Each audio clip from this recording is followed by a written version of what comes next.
Yasser lands in the capital, Riyadh, a bustling, modern city of more than 6 million people. Saudi Arabia is a key U.S. ally in the Middle East and the world's largest oil exporter. Its state oil company is worth an estimated $10 trillion. The face of the new king, Salman, looms large over the streets. A single family, the House of Saud, has ruled the country since its founding. They subscribe to a strict form of the Sunni branch of Islam, and the country is run according to Sharia law.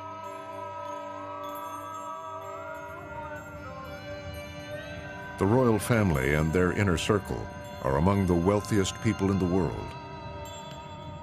Yasser films an avenue of palaces. This is the Saudi Arabia the world usually sees, a country of wealth and luxury shopping malls. But the global crash in oil prices has hit the Saudi economy hard.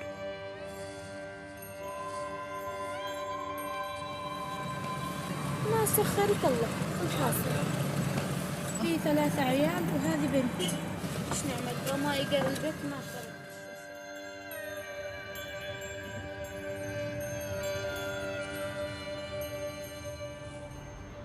Although the Saudi government has spent billions on social welfare, as much as 1/4 of the population is estimated to live in poverty, a reality rarely seen. I'm going to show you how people live here. Yasser brings his hidden camera to a slum on the edge of the holy city of Mecca.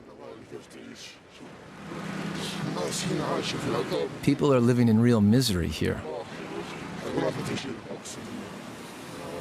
Children selling things.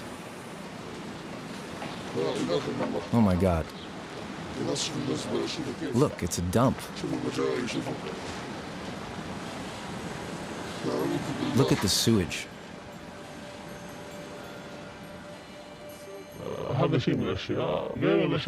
The way money is spread, it's kept among the ruling family. It's not spread to the people.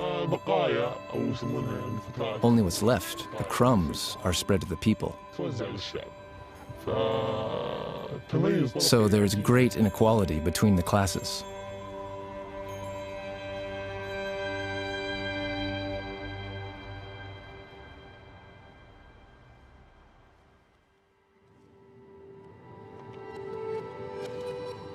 Much of Saudi Arabia's wealth comes from oil fields in the east of the country, home to the Shia Muslim minority. One of Yasser's fellow activists is filming here. The East has not seen the oil riches like other parts of the kingdom. It is the heartland of opposition to the regime. It was here 5 years ago that the underground network was born.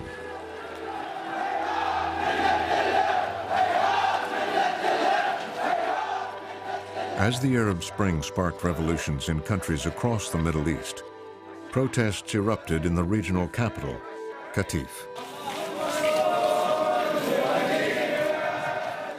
A young cameraman, Ali Filfil, began filming the government's response.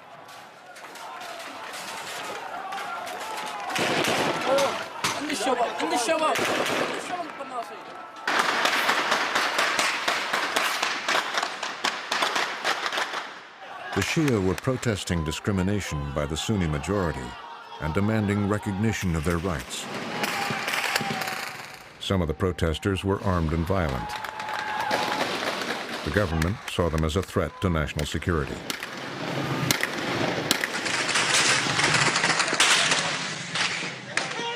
The cameraman, Ali Filfil, came under fire.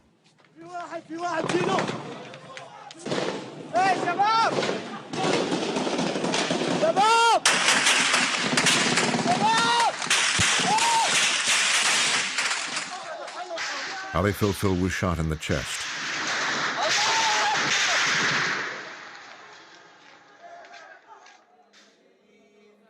He was one of roughly 20 protesters and several police killed over the months that followed.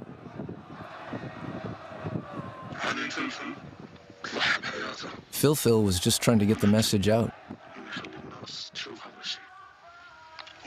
He sacrificed his life for that.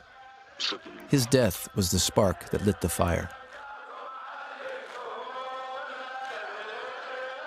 After the deaths, the demonstrations escalated, with thousands of Shia hitting the streets. One of them was 17-year-old Ali Nimr. He was outraged at the deaths of the protesters. اطلق تعال. ده أنا هنا أنا ده أنا هنا. هذا بيتي شوف. هذا بيتي. Ali used his cell phone to record himself confronting police near his house. أنا ما عندي لك كاميرتي. أنت قاعد تطلع في بيتي عشان كذا أنا قاعد أصور. أنت قاعد تصور.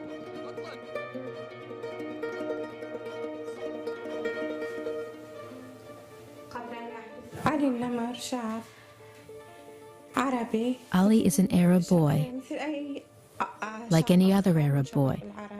He dreams of freedom. He dreams of respect, dignity. Despite being warned not to talk to the media, Ali's parents decided to speak about their son. علي بالتالي هو خرج مطالبا بحقوق. Ali went out to protest for human rights. They were meant to be peaceful demonstrations. He was just a 17-year-old asking for social reform.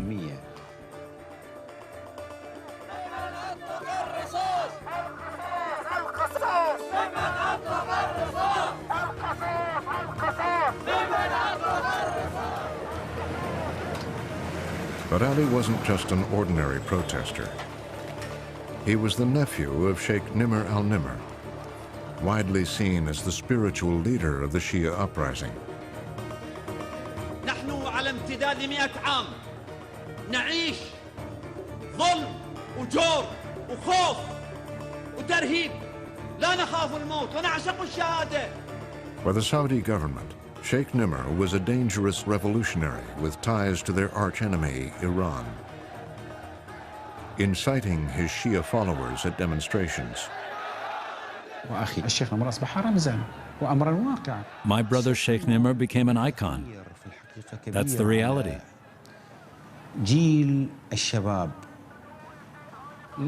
He had a big effect on a whole generation of young people. This might not please some people in power in our country, but that is the bitter truth.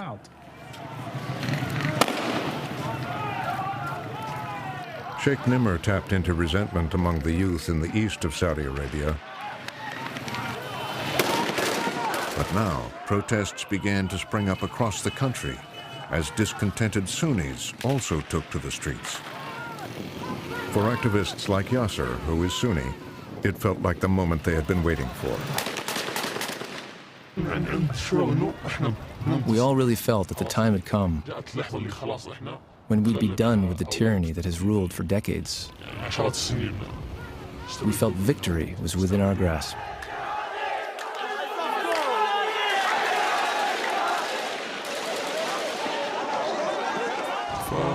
So it was a big disappointment after all we'd done. It was frustrating, shameful, and very sad.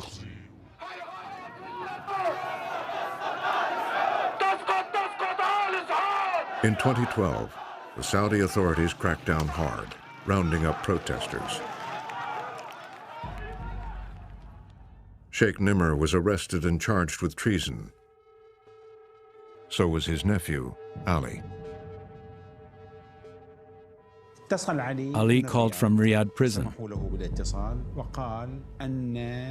and he asked me about something that was written in the court papers. He'd been charged with sedition and treason. Ali is a young child. He asked me, "Dad, what does that mean?" Ali asked me, "What is treason, Dad?" A Saudi court convicted him of organizing protests by text message and participating in a terror cell. He was sentenced to death.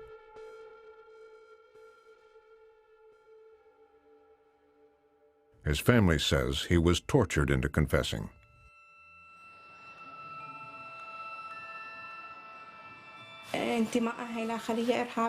Him being part of a terrorist organization is very far from what Ali believes in. It's very far from that.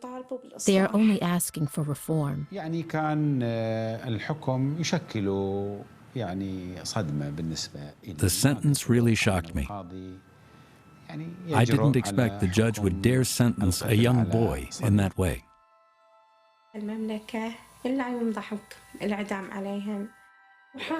The regime has no right to execute them. They're sentenced with this because they want to crush any groups that ask for reform in the country. Here's my son Ali at nursery school with the rest of his class. And these are the last pictures I have of him before he was arrested.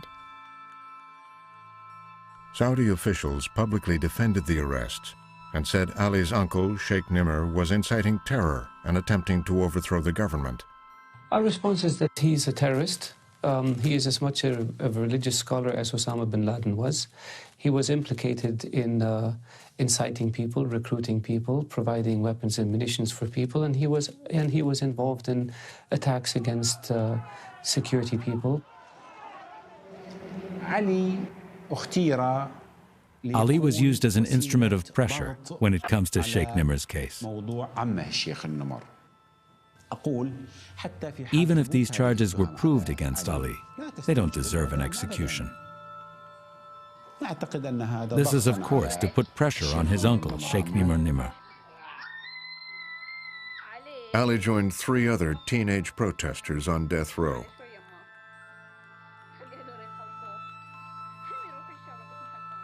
I might find out at any moment, while listening to the radio or television, hear an announcement about his death from the Ministry of Interior. We won't know in any other way. It could happen at any moment.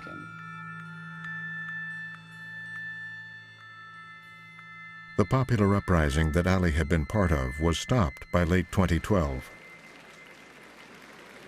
The king at the time, Abdullah, had introduced a program of reforms that was widely seen as a way to appease the population. From a Saudi point of view, they have seen what happened with the Arab Spring and with other countries, and the government is certainly intent on maintaining stability.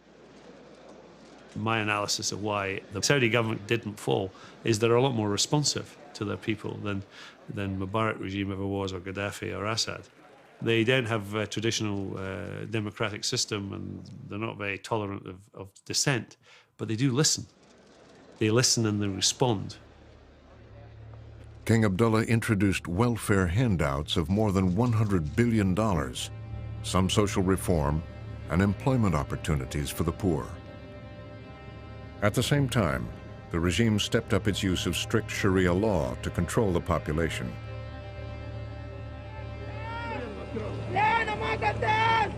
In Saudi Arabia, executions can be carried out publicly with one sword blow to the neck. The underground network tries to distribute videos of public punishments caught on camera. This Burmese woman was convicted of sexually assaulting and killing her stepdaughter.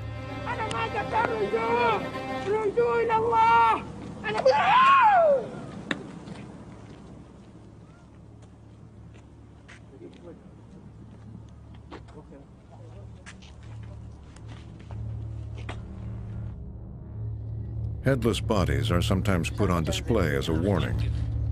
The Saudi government says that only the most serious criminals are executed, and that punishments are carried out according to Sharia law. Since the Arab Spring, Saudi Arabia, I think, is undergoing an identity crisis. On the one hand, they are talking about changing the economy of Saudi Arabia and genuine political reform. But Saudi Arabia last year in 2015 executed more people than ever in recent memory. And the judiciary and the legal system are basically an arm of the regime to institute its policy against dissent.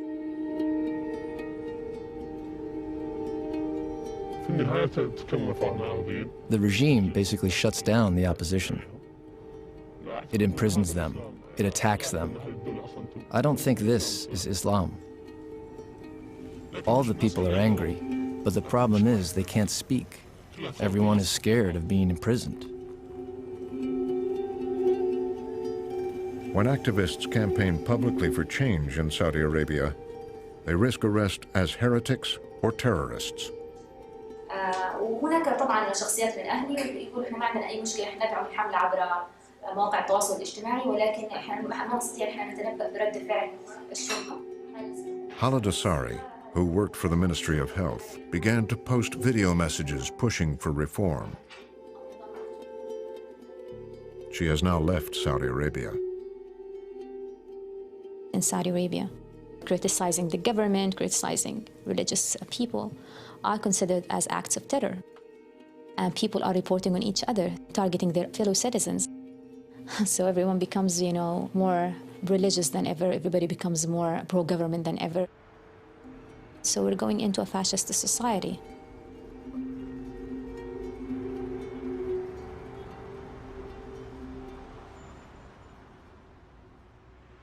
Inside one of Saudi Arabia's upscale shopping malls, Yasser films the men who enforce the country's Islamic laws, the Saudi religious police.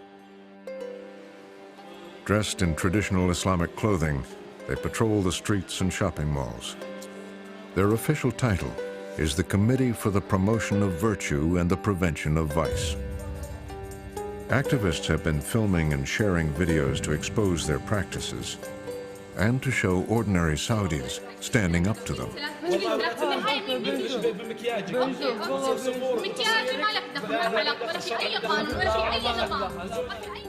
They force women to cover themselves and drive people out of cafes to go and pray. These rules are based on a strict form of Sunni Islam known as Wahhabism. It is the religion on which Saudi Arabia was founded. Here, the religious police are smashing bottles of alcohol they've confiscated.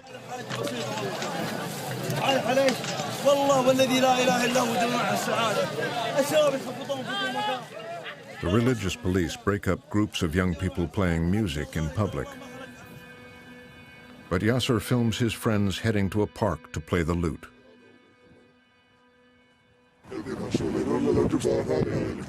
They're warning us, telling him if they see him play, there will be trouble.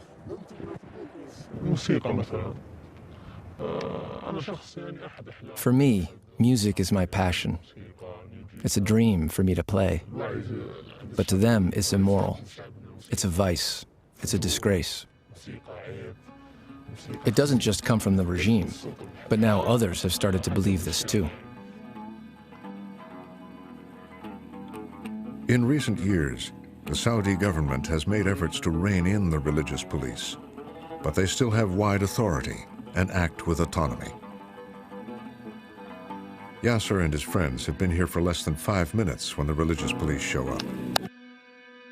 This was the last shot recorded before Yasser and his friends say they were assaulted.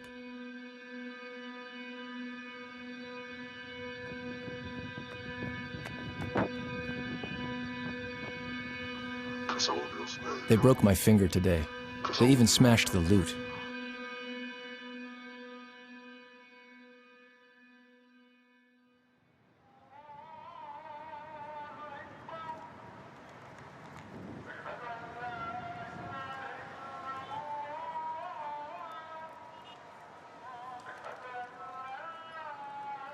All Saudis are expected to attend mosque every Friday. Yasser secretly films a cleric's sermon.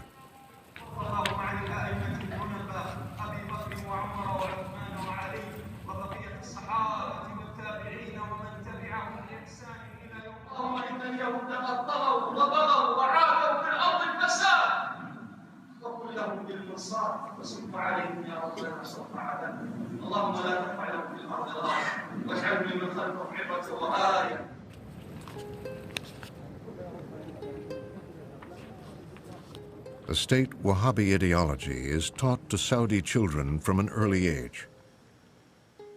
Yasser films a 14-year-old boy who shows him the books they use at his school.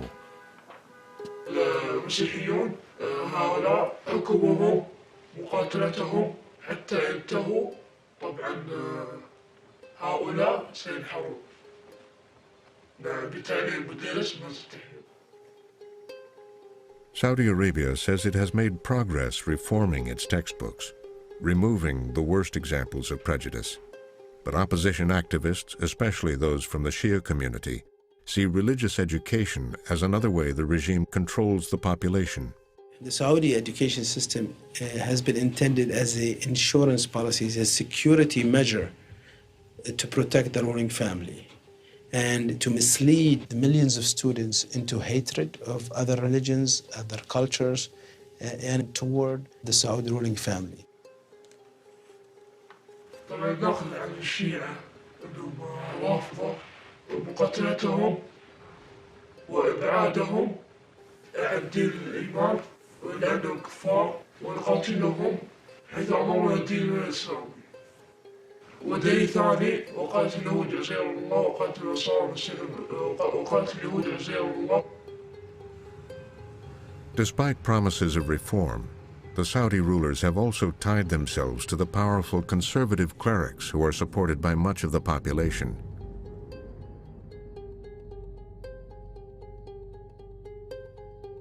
In 2012, one secular activist publicly criticized the relationship between the rulers and the clerics. موقع الليبراليون السعوديون هو أثار حفيظة المتشددين بصفة عامة في السعودية لأنه كان يفضح ممارساتهم وعلى وجه الخصوص ممارسات هيئة الأمر بالمعروف والنهي عن المنكر. Raif Badawi wrote a blog on which he promoted liberal values and questioned the role of religion in Saudi life. فذلك حملهم على محاولة تخويفي ومحاكمتي في الموقع الليبرالي السعوديون على أنه يسيء للإسلام.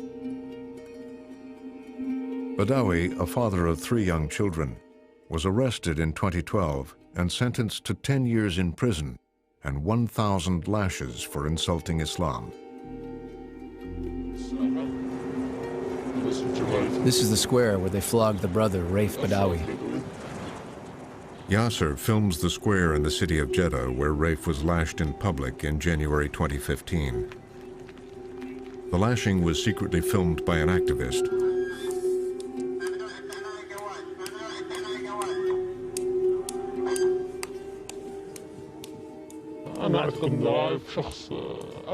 I believe that Raif has been true to himself.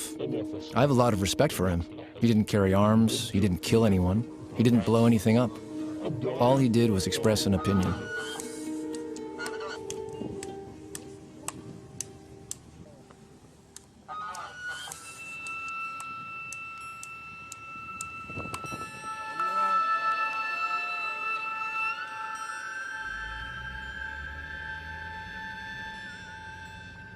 Raif has spent most of his sentence in one of Saudi Arabia's most notorious prisons, Bremen. The underground network managed to smuggle cameras into Bremen. What they found was chaos and lawlessness, and prisoners openly injecting heroin.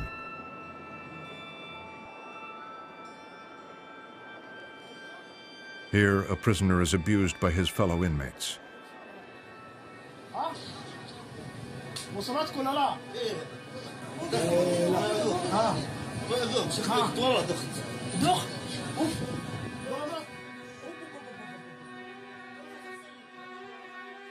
Raif Badawi spent almost 4 years locked up here.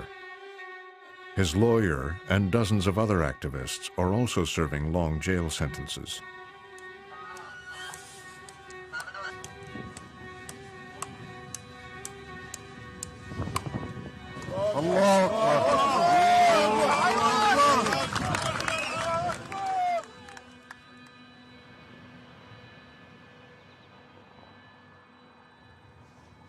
Thousands of miles away, his wife Ensaf and 3 children have received asylum.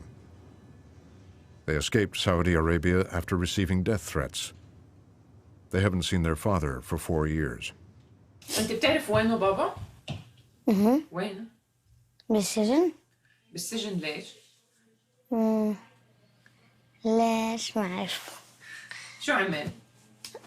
بس هو ما عمل شيء بس لأنه كتب وبعدين هذا وبعدين راح على السجن.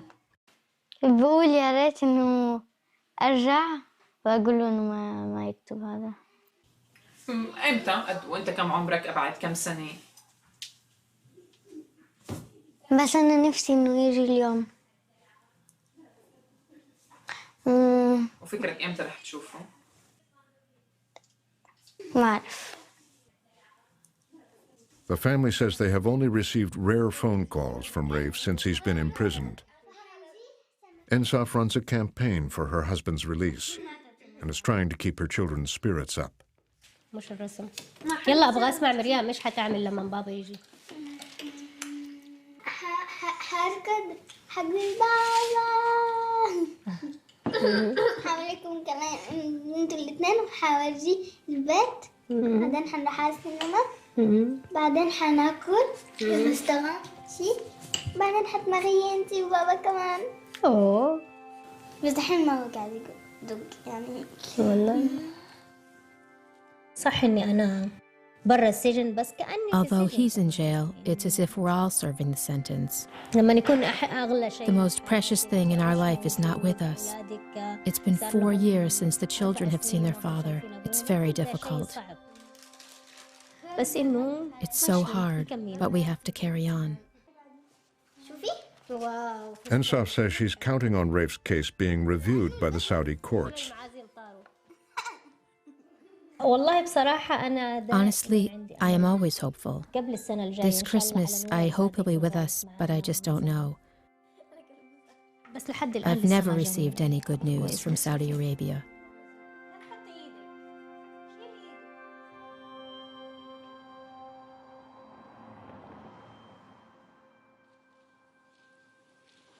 In January 2015, 2 weeks after Raif Badawi was lashed in public, the Saudi ruler, King Abdullah, died. His half-brother, 79-year-old Salman, came to the throne. Salman was the 6th son of Saudi Arabia's founder, Ibn Saud, to become king. The world was watching to see if he would continue the reforms begun in the wake of the Arab Spring. أيها المواطنون والمواطنات، لقد وضعت نصب عيني مواصلة العمل على الأسس الثابتة التي قامت عليها هذه البلاد المباركة منذ توحيدها وتمسكا بالشريعة الإسلامية الغراء.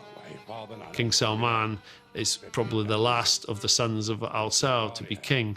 So you've got that generational succession happening at a time when there are unprecedented challenges both internally and externally. One of the dilemmas in Saudi Arabia is you have lots of competing views. There's a kind of liberal elite who want the right conditions for business. There's a conservative Islamic tendency who doesn't want as much engagement with the West as Saudi has.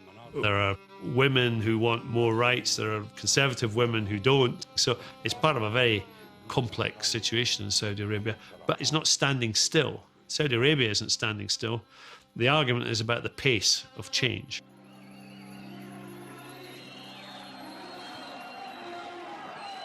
Before he died, King Salman's brother had promised that women would be able to vote and stand in local elections. The new king had to decide whether to follow through on this promise and ease up on the many restrictions women face in their everyday life. Women are banned from driving and are often prevented from traveling and going to the doctors without a male guardian.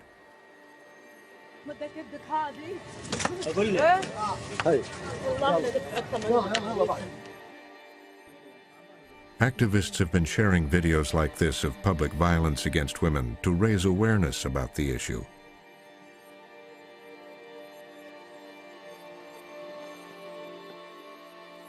Saudi officials have said they don't condone such violence and take these incidents seriously.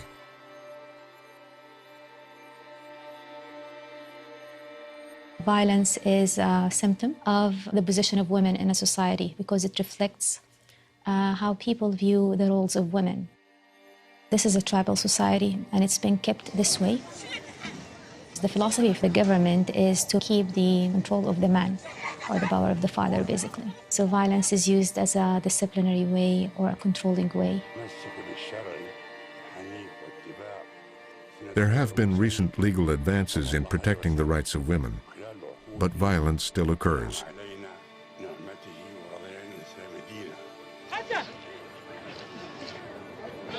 In this video, after being whipped in public, the women turn on their attackers.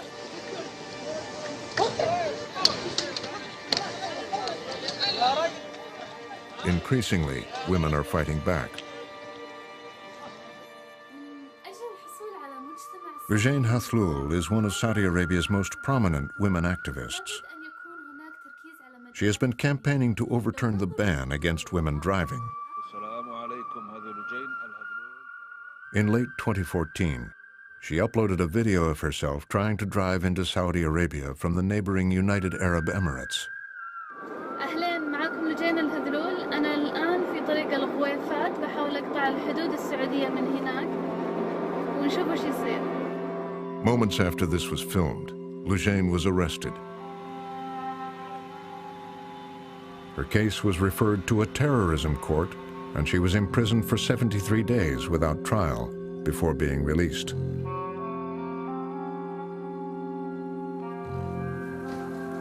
She spent months banned from traveling outside Saudi Arabia. I've been threatened since the beginning. My car was broken. I almost got beaten up just because of the campaign. People wrote me letters on Facebook and sent me all sorts of weapon pictures, saying that if I continue, I would be murdered or my family harmed. Lujane's campaign sparked a debate inside Saudi Arabia. To some women, she became a hero. To the more conservative elements, a hate figure. I try to represent their rights. Some of them don't believe that it's their own rights. They refuse it, they reject it. But I believe that they're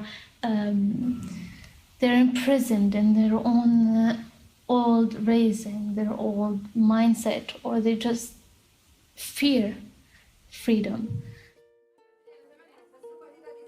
There is a grassroots movement of women's activists who are trying to pressure the regime. Yasser's network films one of their meetings.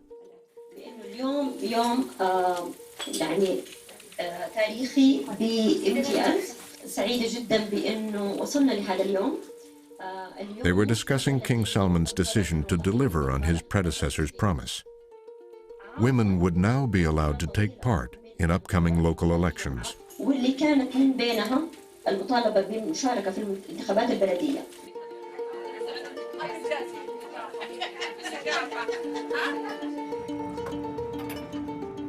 Lujane says she was forced to sign a pledge saying she would no longer publicly campaign when she was released from prison. But here, she's filming herself registering as a candidate in the elections. سجلتي خلاص؟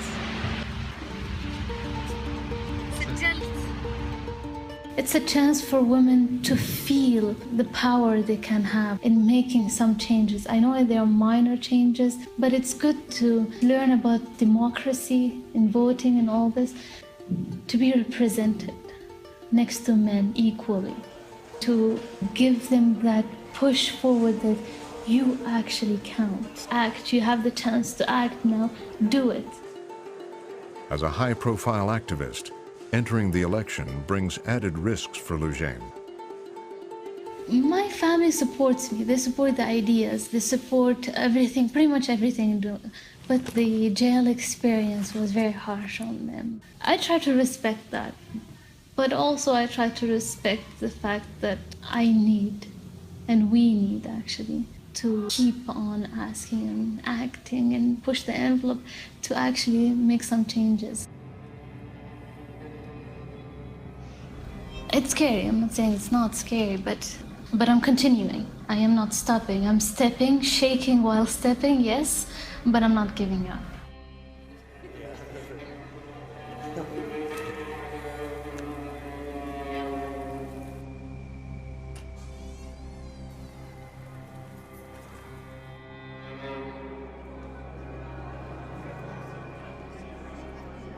3 years after the Saudi blogger Raif Badawi was imprisoned for insulting Islam, Insaf, his wife, is in Strasbourg, France, to collect a human rights award from the European Parliament on his behalf. But she's had bad news from Saudi Arabia on Raif's case. Raif has been moved to another prison, a prison for people who have been given a final sentence and they have to serve out the full sentence in that prison. It was very bad news because I'm worried about Raif's health. She's been told Raif has begun a hunger strike. I told the kids that he was moved to a new prison, but I couldn't face telling them about the hunger strike. Poor things. My children are tired from all the bad news. They've lost their childhood because of what they've been through. But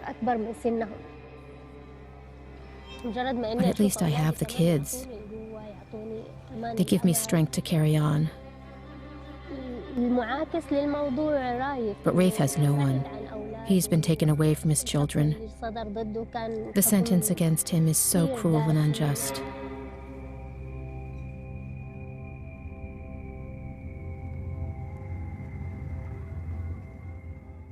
تطالب المجتمعات حول العالم والمنظمات الحقوقية الأنظمة العربية بالمزيد من الإصلاحات في مجال. لقد تنبأ هنا رائف قبل سجنه بأن رجال الدين يضيقون على المفكرين لا لشيء إلا لأنهم سيسحبون البساط من تحت أرجل رجال الدين الذين يقتاتون على الكذب والدجل على عامة الناس. على إتاحة هذه الفرصة وهذا الشرف وأختم بقول رائف: من يريد لنا الموت نريد له الحياة، ومن يريد لنا الجهل نريد له العقلانية.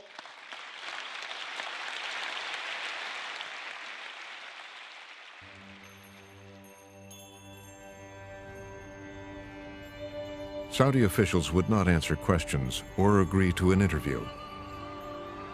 They have publicly said that the Saudi courts are independent and that the Constitution protects human rights. But activists are growing increasingly impatient with the new king. When Salman came to the throne, everyone thought he was going to be a force for change. But what have we seen? More executions, more people being locked up for posting things online, and more fear. King Salman now faces pressure not just from activists at home, but economic forces that threaten Saudi stability.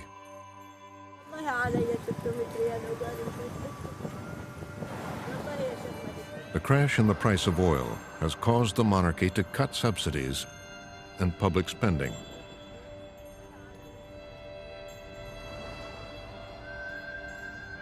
When the Arab Spring started, King Abdullah spent $133 billion in Saudi Arabia to buy off dissent, giving free mortgages, free housing in order to silence the opposition. They don't have that type of money to silence the opposition anymore. On top of the oil crash, Saudi Arabia has become involved in unprecedented and costly foreign wars in Syria and Yemen. The International Monetary Fund has said that at this rate, the Saudis will have spent all their financial reserves within 5 years. Most of the forecasting of our situation have emphasized that we will go bankrupt in a few years. And this is really serious. Faced with the removal of the subsidies, taxation, all those issues would create a stress on people, that they themselves would rise to the challenge and really demand a better governance. So if the ruling family does not act in a reasonable way, I don't know what might happen next. Saudi Arabia is facing some of the biggest challenges it's ever faced. I mean, some of these threats and some of these challenges have been around for some time. What is true today is that they're all coming at once. The oil price is low, youth unemployment, regional instability, you've got a resurgent Iran, you've got conflicts in Syria, Yemen. You could almost argue the possibility of a perfect storm. In January 2016, King Salman asserted his authority. 47 people in Saudi Arabia have been executed. The biggest mass execution. The largest mass execution in 3.5 decades. He ordered the execution of 47 men. Many were convicted al-Qaeda terrorists, but among them was the Shia cleric Sheikh Nimr. Massive anti-government protests. On the 2nd of January 2016, at 10:30 a.m., we heard it on Saudi TV. Saudi Arabia executed a prominent Shiite cleric. The charismatic religious leader was known by his followers as a peaceful reformist. We were shocked. The whole Saudi community was shocked, even the rest of the world.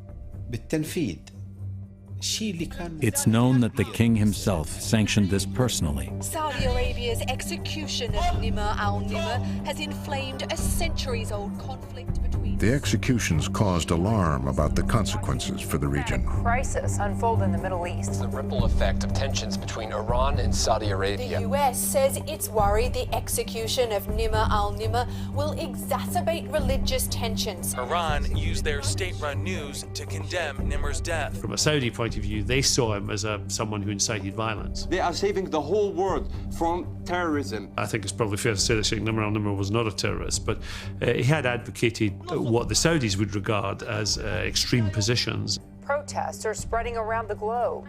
I think the Saudis took the view that they could live with any reaction from Iran. News of the cleric's death sparked a wave of protests around the region.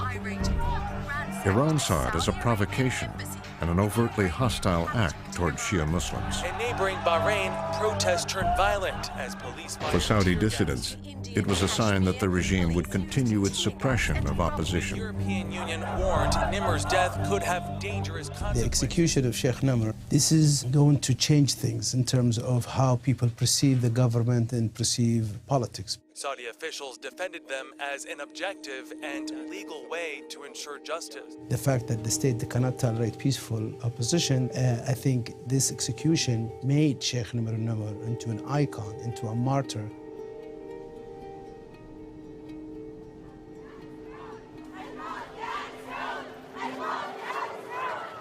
This new footage, smuggled out by the activists' network, shows how the Sheikh's execution sparked the first major protests in the east of Saudi Arabia since the Arab Spring.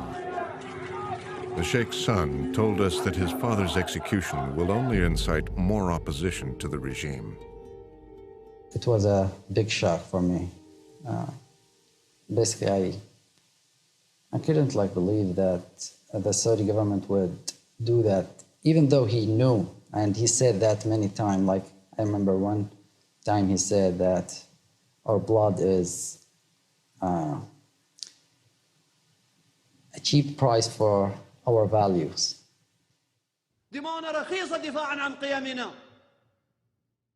He basically said that if they want to kill us, let them kill us. If they want to put us in prison, let them put us in prison. But we won't be silenced. By executing my father, they have accelerated the change that would come to this country. Sheikh Nimr's nephew, Ali, was spared, but he remains on death row. I feel that the sword is against his neck.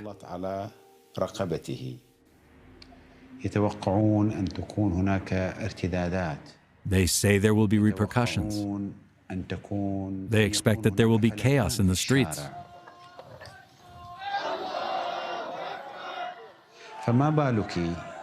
So what do you think will happen, God forbid, if they execute him?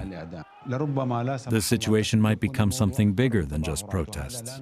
We do not want that to happen.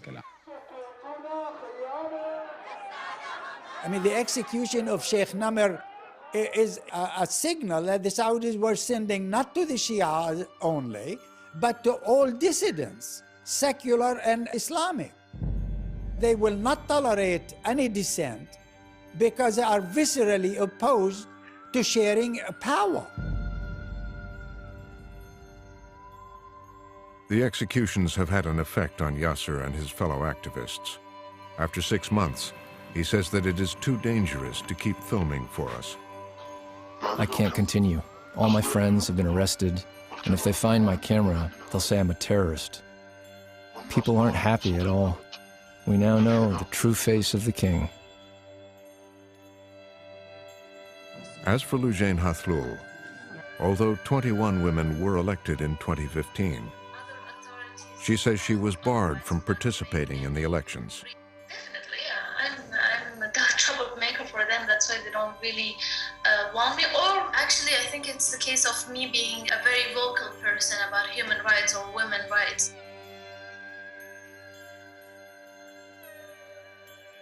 Unfortunately, the religious establishment is not really aligned with any of the economic, social, or best interests of the 30 million people living in Saudi Arabia. Their needs and best interests and voices should be heard. And it will continue to be an issue for the people and for the political system until it's resolved. It's not going to go away because people are being imprisoned or even executed.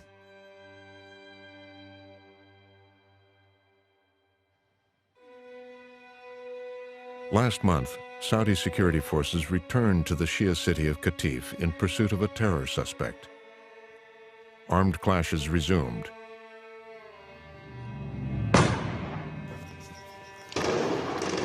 According to residents, 2 people were killed and 26 injured.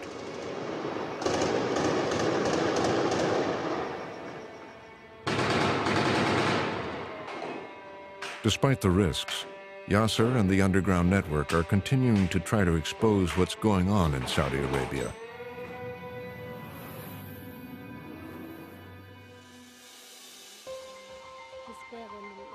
Raif Badawi has now ended his hunger strike, but he remains in prison, serving his 10-year sentence.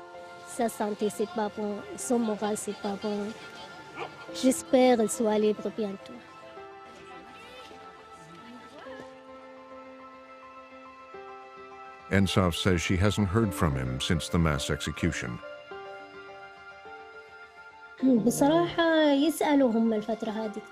kids have been asking why we haven't heard anything. I have no answer. I tell them I don't know, because I really don't know. Of course, I hear the news from Saudi all the time, but I shut it out so that my head doesn't get mixed up. I convince myself everything else that happens is separate from Raif's case.